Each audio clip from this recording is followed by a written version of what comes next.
কিরে তিন বউ, তোরা কি আমায় মারতে চাইছিস নাকি? সকালে উঠে রান্না বান্না চড়াতে হবে না? কোথায় তোরা চলে যাস রে সকাল সকাল উঠে?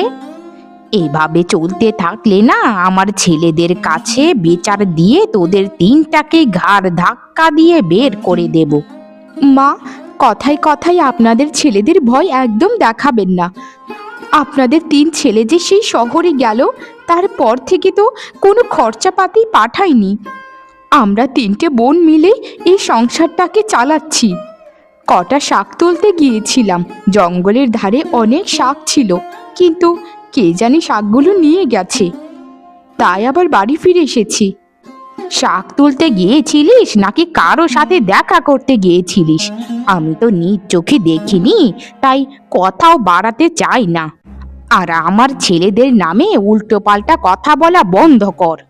আমার ছেলেরা হচ্ছে সোনার টুকরো ছেলে, তোদের মতো এসব অসভ্য জাত নয়। সাবধানে কথা বলুন মা, দিদিকে যা ইচ্ছে তাই বলতে পারেন, আমাদেরকে তো বলতে পারেন না আপনি।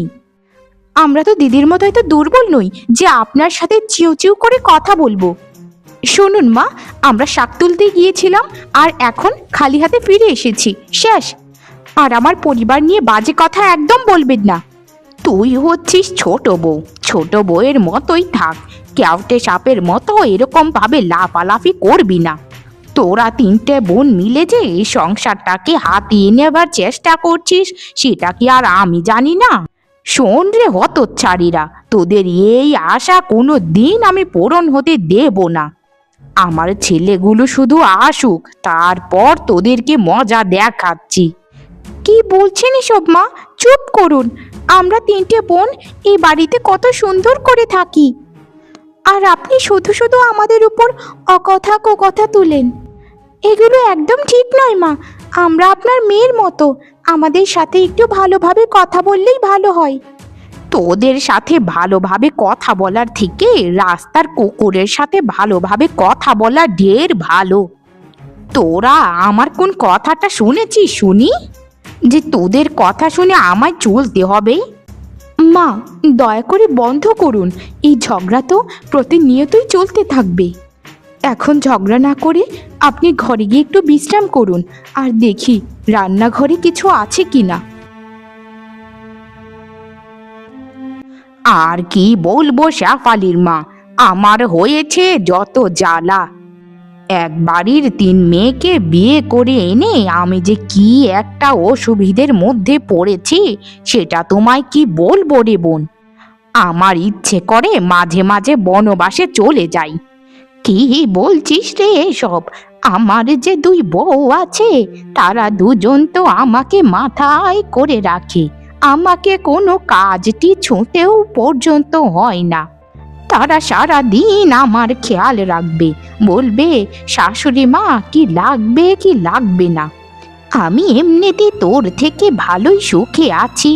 বৌমাদের সাথে মিলেমিশে চললে বৌমারাও কিন্তু মিলেমিশে থাকে। তা তুই কিভাবে থাকিস বলতো তোর বৌমাদের সাথে? ও আচ্ছা, তাহলে আমাকে সন্দেহ করছো তুমি? আমি ওই তিন হতচ্ছাড়ির পা ধরে ধরে থাকি, তবু আমাকে তারা দেখতে পারে না। এত অসভ্য পরিবারের মেয়ে যে ধরে আনবো আমি, এটা কোনোদিন কল্পনাও করতে পারিনি। বাপটা তো একটা টাকাও যৌতুক দেয়নি, মেয়ে তিনটেকে আমার ঘাড়ে চাপিয়ে দিয়েছে। যৌতুক নিবি কেন? তিনটে বৌমা তো তোর তিনটে মেয়ের মতো। এই যে দেখ, আমার দুটো ছেলেকে বিয়ে করিয়েছি, মেয়েগুলোকে গয়নাগাটি দিয়ে তারপর ঘরে তুলেছি। একটা টাকাও মেয়ের বাবাদের গুনতে হয়নি, কারণ আমার বৌমাদের বাবা কত কষ্ট করে ছোটবেলা থেকেই লালন পালন করে বড় করেছে। হয়েছে হয়েছে, বুঝেছি। তোমার সাথে কথা বলার আর আমার একদম ইচ্ছে নেই। তুমি গিয়ে তোমার বৌমাদের সাথে বসে থাকো বাপু, আমারও তো শখ নেই। তুমি এনেছো নাকি এনেছো না, সেটা তো আমার দেখার বিষয় নয়। আমি আমার বৌমাদের সাথে যা ইচ্ছে তাই করব। এটা আমাদের বৌমা, তোমার বৌমার সাথে তুমি গিয়ে একতলায় ভাত খাও। দিদি, এটা কি সংসার নাকি ভিক্ষুকখানা? এখানে তো আমরা না খেতে পেয়ে মরে যাব গো। এখনো সময় আছে, চলো সংসারের কপালে লাথি মেরে বাপের বাড়ি গিয়ে বসে থাকি। এই হলো সংসারের নমুনা, কোনো কিছু এনে দেয় না, খাবার দাবারের কোনো চিন্তা নেই, সব কিছুই আমাদেরকে দেখাশোনা করতে হয়। বাপের সংসারে কোনোদিন বারটা নিংড়িয়ে খায়নি, সেখানে এসে শ্বশুর বাড়িতে সংসার টানতে হচ্ছে। কি করবি রে ছোট, সবই তো হলো আমাদের কপাল। এখন যদি শ্বশুর বাড়ি ছেড়ে বাপের বাড়ি গিয়ে বসে থাকি, তাহলে বাপের বাড়ির মানুষজন কি বলবে আমাদেরকে বলতো? বাবা কত হাসি মুখে আমাদের তিনজনকে এক ঘরে বিয়ে দিল, কিন্তু সেই মান যদি আমরা রাখতে না পারি, তাহলে আমরা কেমন মেয়ে বল? হ্যাঁ দিদি, তুমি একদম ঠিক কথা বলেছ। বাবা আমাদের কত কষ্ট করে বড় করেছে, এখন যদি আমরা স্বামীর সংসার ছেড়ে গিয়ে বাপের বাড়ি বসে থাকি, বাবা অনেক কষ্ট পাবে। এর থেকে ভালো তো আমরা নিজেদের ভাগ্য বলে এটা মেনে নিই। শোনো দুই দিদি, তোমাদেরকে একটা কথা বলি, এই সংসারে না অতি চালাকিরই সব থেকে জয় হয়, আর তোমাদের মতো সরল সোজা মেয়েদেরকে এইভাবেই সবসময় নির্যাতন করা হয়। আমি নির্যাতনের পক্ষে নই, তবে আমিও মেয়ে কম নয়। যদি কোনোদিন একটা সুযোগ পাই না, দেখবে শাশুড়ির হাত পা ভেঙে একদম বিছানায় ফেলে রাখবো। আমাকে তো চেনেনি, আমি হচ্ছি ওস্তাদ, আমার মার হবে শেষ রাতে। আরে না না রে ছোট, এরকম দুঃসাহস তোকে করবার দরকার নেই। শুধু শুধু বাড়তি ঝামেলা করে কোনো দরকার আছে বল? এর থেকে এটা ভেবে খুশি হ যে আমরা তিন বোন তো একসাথে আছি, একজনের কষ্টের কথা আরেকজনকে বলতে পারছি। এটা কয়জনে পারে বলতো? হ্যাঁ দিদি, এইবার তুমি একটা মনের কথা বলেছ। আমরা তিন বোন মিলে তো একসাথে থাকতে পারছি, এটা তো সবাই পারবে না। চলো সবাই এখন একটু জল খেয়ে পেটটা ভরিয়ে রাখি, তারপর বিকেলের দিকে আবার বেরোবো, দেখি কিছু খুঁজে পাওয়া যায় কিনা খাবার দাবারের। আচ্ছা ঠিক আছে, চল রে। আর ছোট শোন, তুই বড় বোনের কথা মেনে চলিস, এত রাগ দেখালে কোনো দিন কোনো কিছু ভালো হবে না। বোন না আমার, তুই দয়া করে একটু মাথাটা ঠান্ডা কর। আমার মুখের দিকে তাকিয়ে হলেও তুই একটু মাথাটা ঠিক রাখিস সব সময়। আরে দিদি, তুমি একদম চিন্তা করো না, ছোট এমনিতেই বলে আর কি, সে এরকম কাজ কখনোই করবে না, তার উপর আমার সম্পূর্ণ বিশ্বাস আছে।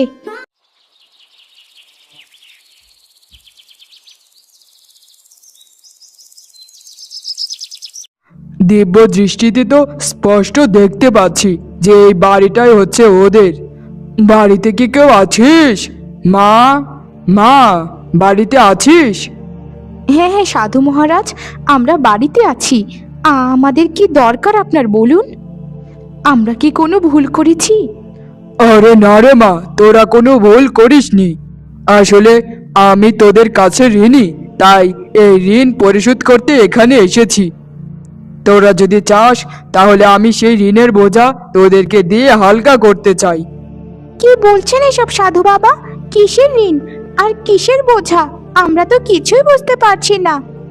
দয়া করে যদি একটু খোলসা করে বলতেন তাহলে খুবই ভালো হতো। তোদের মায়ের নাম ছিল মালা, আমি ঠিক ধরেছি তো? তোদের মা একদিন জঙ্গলের ধারে আমার বড় একটা বিপদ থেকে উদ্ধার করেছিল, যাকে বলে মৃত্যু থেকে ফেরানো।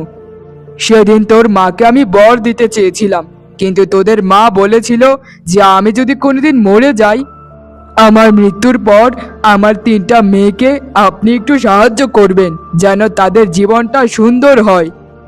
আমি তোদেরকে অনেক জায়গায় খুঁজেছি, কিন্তু কোথাও পাইনি। আজ তোদেরকে খুঁজে পেলাম। এ কি বলছেন সাধু মহারাজ?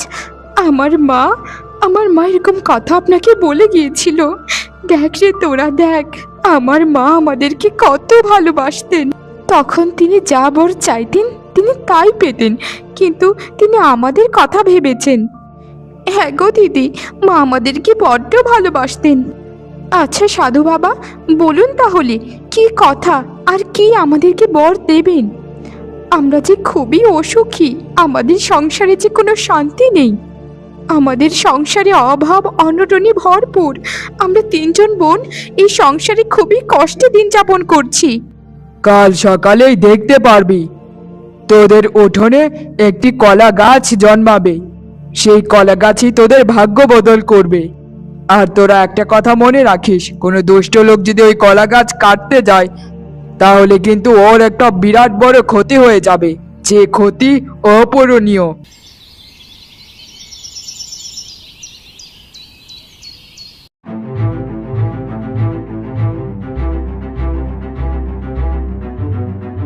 পুরান পাগলের ভাত পায় না, নতুন পাগলের আমদানি।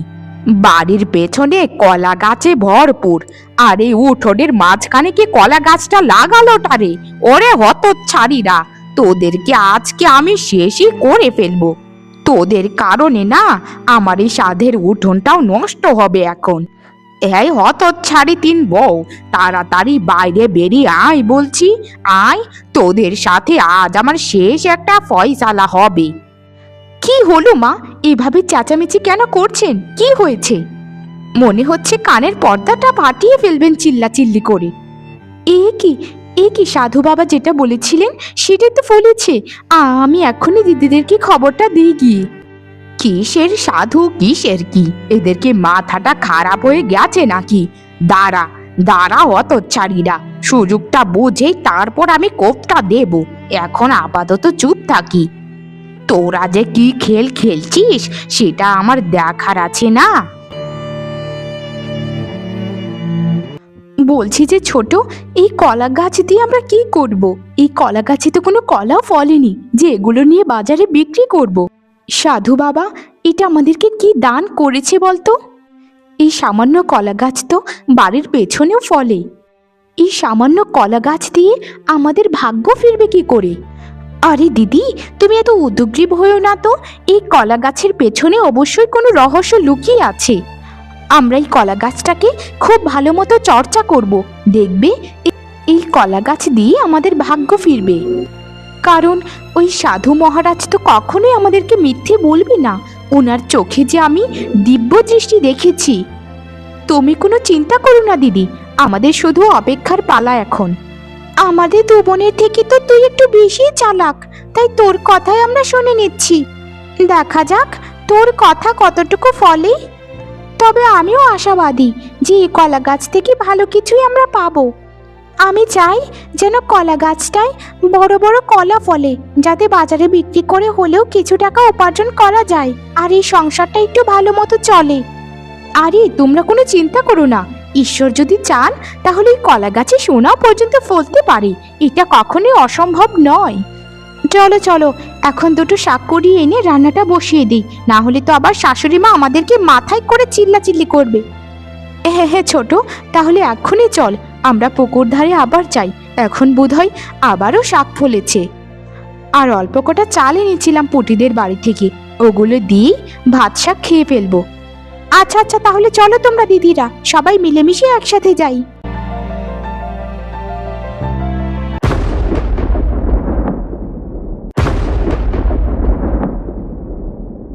এই কি কাণ্ড দিদি, এই কলা গাছ তো মাটি খোঁড়ে সোনার থলি বের করেছে। আমি তো বিশ্বাসই করতে পারছি না দিদি। আমাদের আমাদের বুঝি এবারে কষ্টের দিন লাঘব হলো দিদি, লাঘব হলো। এটা কি করে সম্ভব রে ছোট মেঝরে? এটা তো আমি বিশ্বাসই করতে পারছি না। এত সোনার মোহর দিয়ে আমরা কি করব? এই সোনার মোহরগুলো তো আমরা খেয়ে তারপর আমাদের 14 পুরুষও খেতে পারবে। আমরা কি করবো এই সোনার মোহরগুলো দিয়ে বল না তোরা। আরে দিদি, তোমরা কি বোকা নাকি? এই সোনার মোহরগুলো আমরা মাটির নিচে লুকিয়ে রাখবো, তারপর একটা একটা করে তুলে আমরা বাজারে বিক্রি করে সংসারটা চালাবো। গোনাক্ষরেও যেন শাশুড়ি মা টের না পায়, তাহলে কিন্তু সব সোনার মোহর সে একাই নিয়ে নেবে। সাধু মহারাজ আমাদেরকে এই বরটাই দিয়েছেন যে আমরা যখন দুঃখে থাকবো তখনই আমাদেরকে সোনার মোহর দেবে এই গাছ। চলো চলো দিদি, সবাই মিলেমিশে এটা লুকিয়ে ফেলি। শাশুড়ি মা দেখার আগে না এই কাজটা আমাদের করে ফেলতে হবে। তোরা শুধু কথা বলে বলে সময় নষ্ট করছিস, এখনই চল রে তোরা। তোরা বড় লোক হয়ে যাবি তাই না? তোরা ছোট লোক ঘরের পরিবার থেকে এসে সোনার কলা গাছ পেয়ে বড় লোক হতে চাইছিস? তোদের যে এই মনোবাসনা আমি যে কোনো দিন পূরণ হতে দেব না রে হতচ্ছাড়িরা ভিক্ষুকের মেয়েরা। আজকে রাতেই আমি এর শেষটা দেখে ছাড়বো। দেখবি তোদের ওই জাদুর কলা গাছ আমি কি করি। দাঁড়া রে দাঁড়া, আমার থেকে সোনার মহল লুকিয়েছিস তো? দেখবি দেখবি সকালে উঠে কি সর্বনাশ হয়ে গেছে তোদের। এই বুড়ি, তোর এত বড় সাহস, তুই আমাকে খুন করতে এসেছিস? আজ দেখ দেখ তোর আমি কি করি। এই নে। ওরে বাবা রে বাবা রে, আমি তো আমার নিজের শরীর নাড়াতে পারছি না রে। এ কি হয়ে গেল রে? ও গো, কে কোথায় আছো? বাঁচাও, আমাকে বাঁচাও। আমি যে শরীরটা নাড়াতেই পারছি না, বাঁচাও, আমাকে বাঁচাও গো, কে কোথায় আছো?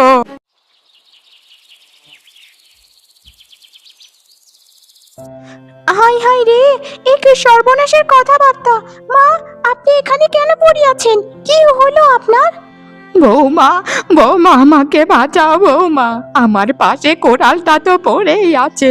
তুমি তো জানোই আমি কি করতে এসেছিলাম এখানে। এই কলা গাছটা কাটতে এসেছিলাম গো বৌমা। বাঁচাও আমাকে, তোমরা বাঁচাও, আমি যে শরীরটা নাড়াতে পারছি না গো। বড় বৌমা, মেজো বৌমা, ছোট বৌমা, আমাকে তোমরা বাঁচাও, আমি যে মরে যাব না হলে। আমি খুব বড় একটা পাপী, আমার মতো পাপীর এরকম শাস্তিরই যোগ্য। তবে তোমাদেরকে কথা দিচ্ছি, কখনো যদি সুস্থ হই। এত বোঝানোর পরও আপনি কোনোদিন আমাদেরকে বোঝেননি। সুস্থ হলে কি করবেন? সুস্থ হলে তো আবার বাদরামোটাই করবেন। আর আপনি তো আমাদের সাথে কিছু করেননি, আপনি করেছেন জাদু কলা গাছের সাথে। সে আপনাকে এই শাস্তি দিয়েছে, এখন আমরা কি করব মা? আপনিই বলুন। আমাদের কাছে যদি কোনো জাদু ক্ষমতা থাকতো তাহলে আমরা আপনাকে সুস্থ করে দিতাম। মা রে, ও মা, আমি আমি তোদেরকে অনুরোধ করছি, হাত জোর করে বলছি, আমি আর কোনো দিন এরকম করব না তোদের সাথে। আমি ভালো ভালো শাশুড়ি মা হয়ে দেখাবো। তোরা আমাকে দয়া কর মা, দয়া কর। সেই সাধু বাবাকে আমরা কোথায় এখন খুঁজে পাবো? কলা গাছও তো আমাদের কথার কোনো উত্তর দেবে না। সাধু বাবার সাথেই আমাদের এ বিষয়ে কথা বলতে হবে। উনি ছাড়া এই অভিশাপ থেকে আপনার কি মুক্তি দিতে পারবে না মা? আপনি তাহলে ঘরেই থাকুন, আমরা 3 বোন মিলে সাধু বাবাকে খোঁজার উদ্দেশ্যে বাড়ি থেকে রওনা দেই। দেখি সাধু বাবাকে কোথাও খুঁজে পাই কিনা।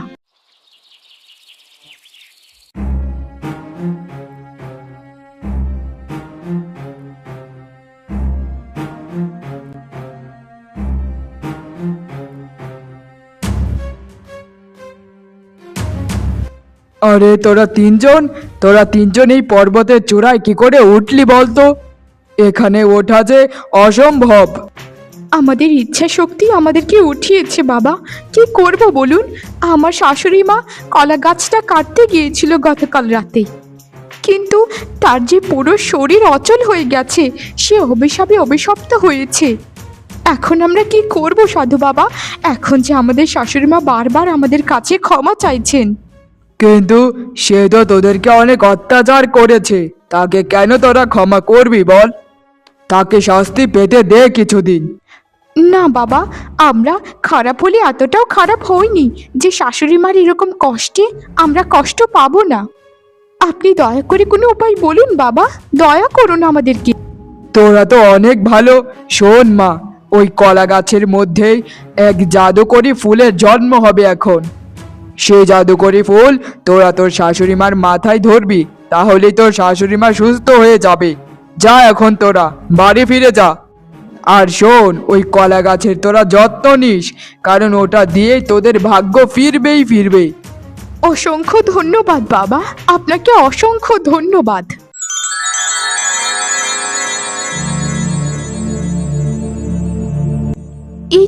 এই তো দিদি, সাধু মহারাজের কথা মতো এই কলা গাছে একটা জাদুকরি ফুল ফুটেছে। চলো চলো, আর কোনো দেরি না করি এখনই শাশুড়ি মার কাছে এই ফুলটা নিয়ে যাই।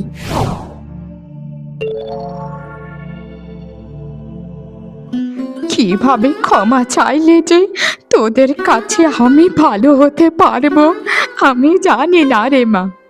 তবে একটা কথাই বলে রাখি, আমি যতদিন বেঁচে থাকবো তোদের পায়ের কাছে আমাকে একটু ঠাঁই দিস মা, একটু ঠাঁই দিস।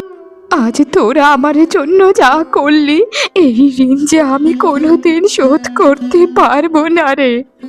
আমাদের ঋণ কোনোদিন শোধ করতে বলেছি আপনাকে মা?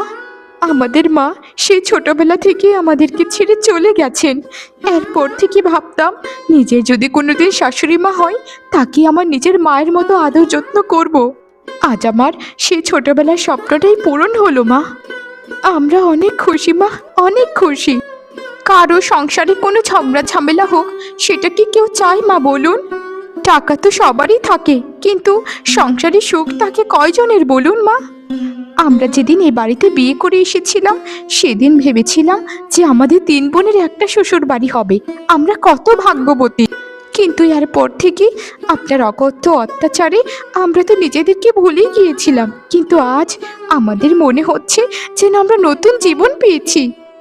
আর নয় মা, আর নয়।